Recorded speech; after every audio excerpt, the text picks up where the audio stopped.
So I think a global electric circuit is an electric circuit that goes around the Earth.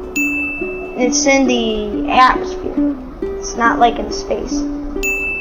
It's for like electric things like cell phones or power plants or radios or computers or games. I'm pretty sure it's natural because it's out in nature. When we talk about the global electric circuit, we are describing how electricity naturally flows throughout Earth's atmosphere. It can be generated by the interaction of solar wind with Earth's magnetic field, down to the electricity that individual clouds produce. Clouds that produce lightning in a thunderstorm, for instance, feed electricity into the global circuit also. They're all a part of the same system. While we have known for a while that electricity exists in the atmosphere, scientists are just beginning to understand the relationships between the different events that affect it. Could the amount of electricity in the atmosphere change the way clouds and storms develop? Could cosmic rays impact atmospheric electricity and the severity of winter storms? By doing basic research and creating computer models, scientists hope to answer these kinds of questions, and perhaps find answers to questions we haven't even thought to ask yet.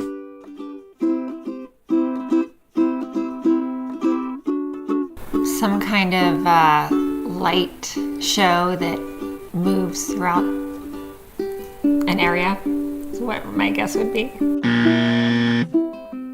First of all, it sounds like pop. Sprites. I guess they're people who travel around Earth trying to find where places where lightning hits and if it makes a fire. Fairies who live in a forest. I believe elves and sprites are little people. Magical, mystical creatures. They're not Santa's elves. What if I told you that scientists have taken pictures of what look like 20-mile-tall giant jellyfish in the upper atmosphere that appear for a few milliseconds and then vanish? Or that scientists have found visible electric donuts that are 190 miles in diameter? Together, these are called transient luminous events, or TLEs, most of which appear in the sky above large storms during lightning strikes.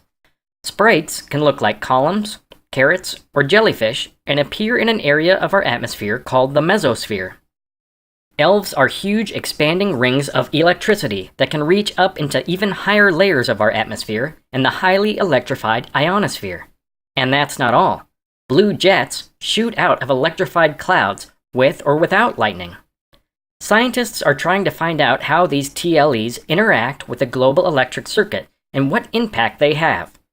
Most of all, they want to know how to represent these interactions mathematically in a model of the system, and that's not easy. Like different computer models have different things in them, like maybe one has a different processor than the other, which would have a different model. One may look different. In kindergarten, I made a model of the Earth with a balloon. Models are simply representations of real-life phenomena.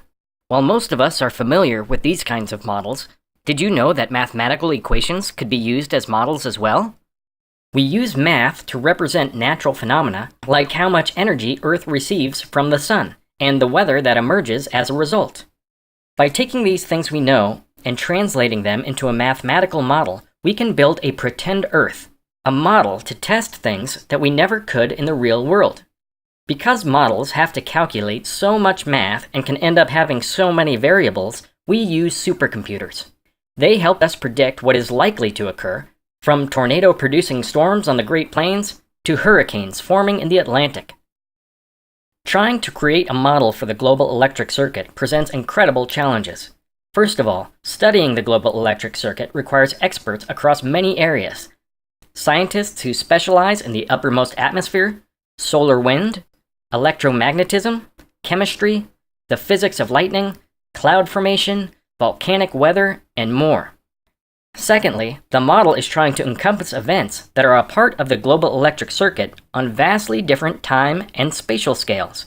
from sprites that appear for a few milliseconds to the 11-year solar cycle, or enormous events like gamma ray bursts down to small particles that influence cloud formation and cloud electrification. And there's even uncertainties about how clouds are charged and how atmospheric conductivity occurs and breaks down.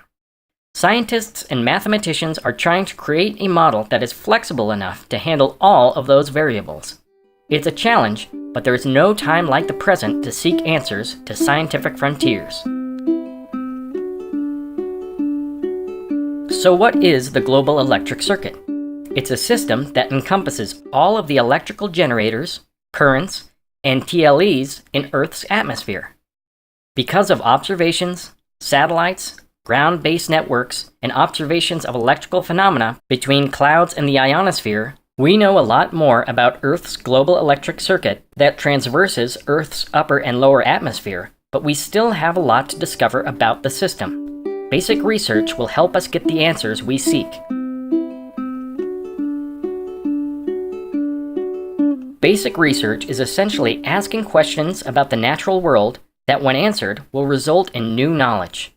It's the heart of all science, and the things we learn from this basic research then lead to even more discoveries. It all begins with basic research. Dr. Jeffrey Forbes is leading the team attempting to model the global electric circuit, and he sums it up pretty well. We think that by pursuing an improved knowledge of the whole global electric system, that discoveries will emerge that we might not even have anticipated.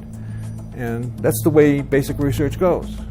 It wouldn't be called basic research if we already knew what the outcome was going to be.